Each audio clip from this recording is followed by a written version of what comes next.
ہمارے ساتھ بہت خطرناک پہ جنگ مسلط کر دی گئی۔ جو سب سے شدید ترین خطرہ ہے نا قائد اسلامی کو ہے، ہتھیار استعمال کیا جا رہا ہے، وہ ہے سوشل میڈیا، ایمان اور عقیدے کو غارت کرنے کے لیے، وہ کئی فلموں کی صورت میں، کئی ڈراموں کی صورت میں، اور ابھی حال ہی میں آپ نے سنا ہوگا جیو نیوز حرام کے مہینے کے اندر اتنی جرت کر لی نا، محرم کے مہینے میں امام علیہ مقام کا ذکر سن کے ایمان تازہ ہوتا ہے، غیرت جاگ جاتی ہے وغیرہ وہ سب۔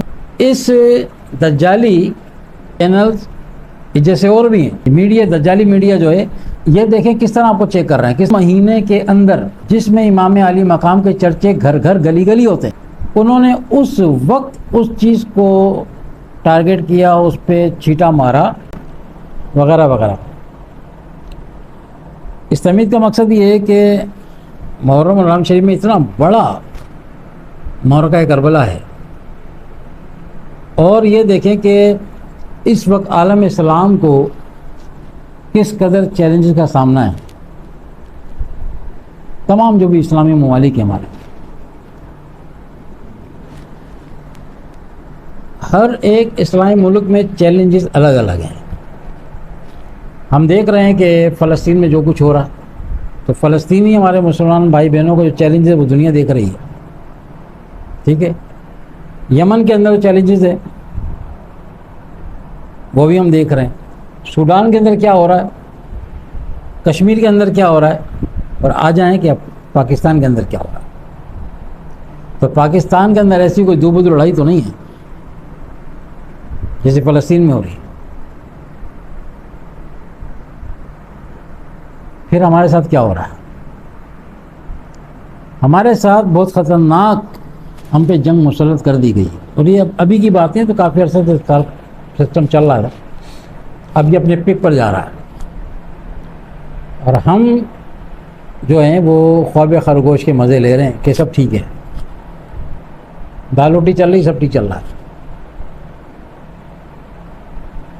اس وقت جو سب سے شدید ترین خطرہ ہے نا، وہ عقائد اسلامی کو ہے۔ ایمان کس سے بنتا ہے؟ عقیدے سے۔ اس پہ ضربیں لگائی جا رہی ہیں، اور ہمارے یہاں جو ہتھیار استعمال کیا جا رہا ہے وہ ہے سوشل میڈیا۔ یہ زہر جو رگوں میں، وہ آپ کیا کہتے ہو، ہیروئن کا نشہ یا آئس کا نشہ، اس انداز میں، ایک وہ آئس کا نشہ اتنا خطرناک نہیں ہے، وہ جان کا خطرہ ہے نا، وہ ہیروئن کا نشہ، دیگر جو نشے ہیں وہ جان کو خطرہ ہے۔ یہ جو دوسری چیز ہم پہ مسلط کی جا رہی ہیں، اور بڑے سلو پائزن ہیں، بڑے میٹھے انداز میں، وہ ہمارے ایمان اور عقیدے کو غارت کرنے کے لیے، وہ کئی فلموں کی صورت میں، کئی ڈراموں کی صورت میں، اور ابھی حال ہی میں آپ نے سنا ہوگا ایک چینل ہے جیو نیوز، اس نے محرم الحرام کے مہینے کے اندر اتنی جرت کر لی۔ ہم کہتے ہیں نا محرم کے مہینے میں امام علیہ مقام کا ذکر سن کے ایمان تازہ ہوتا ہے، غیرت جاگ جاتی ہے وغیرہ وہ سب کچھ ہوتا ہے، سب کچھ ہوتا ہے۔ اس دجالی چینلز جیسے اور بھی ہیں یہ میڈیا، دجالی میڈیا جو ہے، یہ دیکھیں کس طرح آپ کو چیک کر رہے ہیں، کس طرح ہمیں چیک کر رہے ہیں کہ اس مہینے کے اندر جس میں امام علی مقام کے چرچے گھر گھر گلی گلی ہوتے ہیں، پوری دنیا میں ہوتے ہیں، انہوں نے اس وقت اس چیز کو ٹارگٹ کیا، اس پہ چھیٹا مارا کہ دیکھتے ہیں کہ اب جب ہر طرف جب کربلا کا ذکر آتا تو جہاد فی سبیل اللہ کی بات آتی ہے نا، امام علیہ مقام نے ایک بڑی، سب سے بڑی جان بھی اور ایک سب سے چھوٹی قربانی، چھوٹی سے مراد کم عمر، حضرت علی اصغر، وہ بھی اللہ کی راہ میں دی۔ تو ایک ذہن بنا ہوتا ہے، ایک غیرت جاگ رہی ہوتی ہے، ایمان جوش مار رہا ہوتا ہے امام علیہ مقام کے کارنامے سن کے۔ ایسے ٹائم کے اندر اس دجالی میڈیا نے، جو اس کا اعلی کار ہے دجالی میڈیا کا چینل جیو نیوز، پہلے بھی ایسے حرکتیں کر چکا ہے، علماء کرام پہلے بھی اس کو وارننگ دے چکے ہیں، لیکن یہ پیسے کے جو پجاری لوگ ہیں نا، جن کو آخرت کوئی فکر تو ہے نہیں، آخرت فکر کہاں سے ہو؟ وہ اپنا بیچ چکے ہیں سب کچھ. ان کے نزدیک ان کا خدا پیسہ ہی ہے. تو وہ کیوں کوئی مسلمان کیا ایسا کر سکتا ہے جو انہوں نے کیا ہے؟ تو ایسے وقت میں کیا ہے کہ چھیٹا مار کے دیکھنا. اگر آپ تھوڑا سا پیچھے چلے جائیں، جب صدر صدام حسین شہید کو پھانسی دی گئی تھی، عراق کے صدر، آپ لوگ کو یاد ہے دن تاریخ کیا تھی؟ جی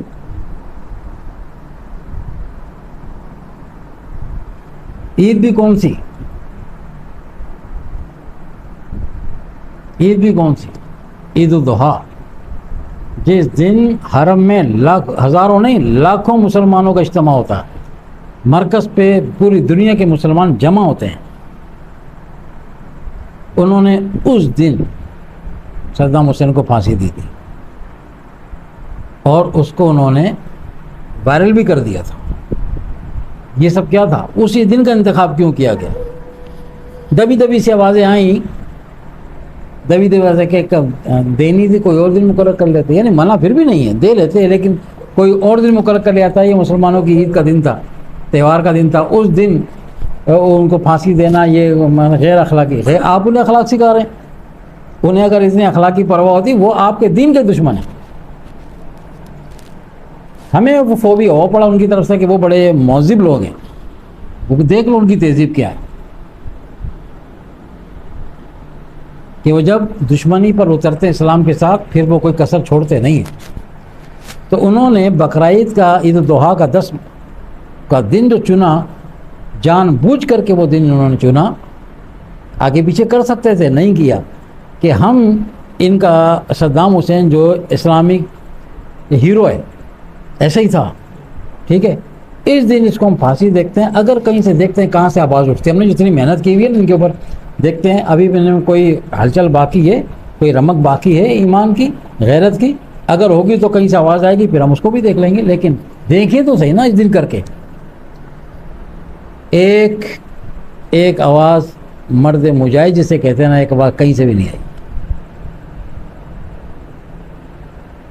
یہ تو ابھی ہم فلسطین کے لیے رو رہے ہیں نا کہ سارے اسلام والے خاموش ہیں. اس وقت صدام حسین وہ جو عرب کو کہہ رہا تھا میری بات اگر نہیں مانو گے تو آنے والے وقت میں رو گے، ایک ایک کر کے سب کی باری آئے گی. اس نے کہا تھا، وہ سچ ہوا. اگر میرا ساتھ نہیں دو گے تو میں تو چلا جاؤں گا، لیکن کیا میں نے تو اپنا سودا کر لیا. لیکن کیا ہے کہ میرے بعد پہ سب کی باری آنی ہے، یہ ایک ایک کر کے ماریں گے. اس لیے متحد ہو جاؤ، عربوں متحد ہو جاؤ. نہیں مانی اس کی بات، متحد تو ہوئے لیکن کس کے ساتھ؟ یہود و نصارہ کے ساتھ. اپنے ہی بھائی کو ذبح کروا دیا، سولی پہ چڑھوا دیا، ان کے ساتھ متحد ہو کے. اس نے کہا تھا آپس میں متحد ہو جاؤ، یہ جا کے مل گئے ادھر سے، اور ابھی بھی یہی ہو رہا ہے. تو ہمارے پاس جو اٹیکس ہیں وہ ابھی کوئی گولیوں کی بوچھاڑ یا وہ ہم پہ کوئی بمباری، یہ چیزیں نہیں. ہمارے پاس جو انتہائی خطرناک جنگ، یہ جو پاکستانی ایمانی غیرت کے معاملے بڑے جذباتی الحمدللہ ہیں، ہونا بھی چاہیے. اس کو ٹارگٹ کرو، یہ ختم کرو، بس یہ ختم ہو گیا پھر ہمارا کام آسان ہے. انہیں گولی کے مارنے کی ضرورت ہی نہیں ہے، مر جائیں گے، چلتے پھرتے لاشیں ہیں پھر یہ ہماری. اور اب وہی ہو رہا ہے. وہ اتنی کثرت کے ساتھ انہوں نے چیزیں ڈالی ہیں کہ اب لوگوں نے نوٹس لینے چھوڑ دیا ہے. نہیں سوشل میڈیا جب بار بار چیزیں آپ دیکھ رہے ہوتے ہیں نا، ارے یار یہ وہی چیز ہے، وہ وزن میں ہلکی ہونا شروع ہو جاتی ہے، دل و دماغ اسے ہلکا لینا شروع کرتا ہے، حالانکہ بڑی بھاری تھی. یہ ہے طریقہ واردات کہ اتنا پھیلاؤ کہ لوگ اسے ہلکا لینا شروع کرتے ہیں. یار یہ تو وہی ڈراموں کی صورت میں، اس میں بڑے لوز ٹاک غیر اسلامی. اور کل یہ فقیر دیکھ رہا تھا، ایک کسی نے کلپ ڈالا تھا، اس میں دکھایا تھا جیو نیوز پہ کوئی ڈرامہ چلا ہے، اس میں کوئی بے غیرت بے حیا بے شرم کوئی لڑکی ہے، وہ کتابوں کے شیلف میں سے کتابیں نکال کے پھینک رہی. شاید آپ لوگوں نے بھی دیکھا ہو. تو آخری کتاب جو اس نے نکال کے اس نے پھینکی ہے نا، تو اس کے ٹائٹل پہ آقا علیہ الصلوۃ والسلام کے حرم شریف کی پوری تصویر ٹائٹل بنی، گنبد خضرا پوری مدینہ میں بنی ہوئی، وہ بھی اٹھا کے اس نے پھینکی ہے. اس نے پھر زوم کر کے سلو کر کے دکھایا اس کو. یہ دیکھیں ہم تو ڈرامے دیکھ رہے ہیں نا, ہمیں تو اسٹوری سے مطلب ہے نا. کتاب وہ کتاب پھینک رہی ہے, انہوں نے کیا پھینکوا دیا اس سے, ہو گیا. ہمیں تو اسٹوری سے مطلب ہے. یہ کیا ہے, یہ سلو پاس. ابھی انہوں نے صرف جھلکی میں بہت ساری کتابوں دل میں رکھ کے کتاب پھینکوا دی. دیکھنے والے نے دیکھ لیا نا. اب جب معاملہ چلا تو ایک دیکھنا نوٹ کیا, یہ چیز سامنے آ گئی. اچھا سامنے آئی, اب یہ کہ تواتر کے ساتھ چیزیں ہو رہی ہیں. اب کیا ہوگا, جب وہ غلطی ہوگی, ایک جملہ آئے گا, یہ ہو رہا نا. جب دیکھا کہ واقعی تو مسلمان کھڑے ہو گئے ہیں کہ ان کو کیفر کردار تک پہنچاؤ جس نے بھی حرکت کی ہے آقا علیہ السلام کے حوالے سے. تو اب وہ یہ سارے سوچی باتیں ہوتی ہیں. جب اگر زیادہ شور شراب ہوا تو ایک جملہ پاس کریں گے, غلطی سے ہو گیا. پرنٹ میڈیا, الیکٹرانک میڈیا, غلطی ہو گئی. یہ چیزیں جب ڈرامے بنتے تو ایسے نہیں ہوتا کہ آپ نے ایک ہی دفعہ ریہرسل کری اور وہ ٹیلی کاسٹ ہو گیا, پہلے ہو گیا. یہ بار بار ان کی پریکٹس کی جاتی ہے, ریہرسل ہوتی ہے, اس کے بعد فائنل پہ جاتے ہیں. تو یہ کہنا ہی غلط ہے کہ غلطی سے ہو گیا. یہ جان بوجھ کر کے کیا گیا. اور فقیر عرض کر رہا ہے کہ محرم کا مہینے کو چوز کیا گیا کرنے کے لیے, کارروائی کرنے کے لیے, کہ اس مہینے میں تو بڑا ایک جذبہ ہوتا ہے نا, اس دیکھیں کہ اس میں کہاں کھڑے ہیں لوگ. یہ کیا ہے, یہ ہر کچھ عرصے بعد یہود و نصارہ کے جو ایجنٹ ہیں, ان کے سہولت کار ہیں, یہ چھیٹا مار کے دیکھتے ہیں اور چھیٹا مارنے کے انہیں ڈالر ملتے ہیں. یہ کہاں کھڑے ہیں لوگ. وہ جو ہماری تاریخ ہے کہ آقا علیہ السلام کے لیے ہم سب کچھ برداشت کر سکتے ہیں, لیکن اپنے نبی صلی اللہ علیہ وسلم کے لیے ہم کچھ برداشت نہیں کر سکتے. یہ اس کو ختم کرنا چاہ رہا ہوں. یہ ان کو ہماری نمازیں ختم کرنے سے کوئی سروکار نہیں ہے, ہمارے حج ختم کرنے سے کوئی سروکار نہیں ہے. حج کے تو پیکیج دے رہے ہیں آپ کو, عمرے کے تو پیکیج دے رہے ہیں یہود و نصارہ, ان کی کمپنیاں. جاؤ حج کر کے آؤ, عمرے کر کے آؤ, اور ہم خوشی کچھ ان کے پیکیج لے رہے ہیں کہ یار فلاں کمپنی نے پیکیج دیا ہے. وہ ہے کس کی اعلی کار ہے, وہ کیوں آپ کو عمرے بھیج رہی ہے؟ انہیں تو ڈر ہونا چاہیے کہ یار یہ وہاں حرم شریف جائیں گے, ان کا ایمان تازہ ہو جائے گا, ٹھیک ہے, یہ وہاں سے مجاہد بن کے لوٹیں گے. بہتر ہے کہ پیکیج ہے کہ نہ تو بس ٹھیک ہے, جو ہو رہا ہے چلنے دو. لیکن وہ تو آپ کو یہاں بھی پیکیج دے رہے ہیں, آپ کے کھانے پینے کی چیزوں پیکیج دے رہے ہیں, اور آپ کو آپ کے مرکز پہ بھیجنے کے لیے اس میں آپ کو ریلیف دے رہے ہیں. کیوں دے رہے ہیں؟ انہیں کوئی خطرہ نہیں ہے. آپ کعبے کے ساتھ چکر لگا کر آئیں, صفا مروہ کی دوڑیں لگا کر آئیں. انہوں نے جہاں لا کے کھڑا کر دیا ہے نا کہ اب آپ کی وہ صرف ایک رسمی طور پہ عبادت ہے. یہ رسمی عبادت سے انہیں کوئی خطرہ نہیں. عبادت کی جو روح ہے ان کا ٹارگٹ ہوا ہے, اور وہ کیا ہے؟ وہ آقا علیہ السلام کی محبت ہے. عقیدہ جڑا ہوا ہے حضور علیہ السلام کی ذات کے ساتھ جڑا ہوا ہے, اس کو ٹارگٹ کیا ہے. تو آقا علیہ السلام کہ جو تعلق ہے ہمارا ایک جذباتی تعلق ہے. یہ ٹھیک ہے, ہماری کوتاہیوں کے باعث کمزور تو پڑ سکتا ہے, لیکن کوئی کہے کہ یہ ٹوٹ جائے گا, یہ ممکن نہیں ہے. اگر آقا علیہ السلام کے اس کے ساتھ امت کا وہ جو محبت کا تعلق اگر ٹوٹتا ہے تو پھر وہ اسلام میں رہتا کب ہے؟ تو مسلمان ہی رہتا, وہ لا کلمہ پڑھتا رہے. یہ فقیر آج کے درس میں, کیونکہ یاد رکھیں صوفی وہ ہوتا ہے, حقیقی معنی صوفی ہوتا ہے جس کی نگاہ عالم پر ہو. وہ کنویں کا مینڈک نہ بن کے بیٹھے. وہ علامہ کا شعر تھا نا,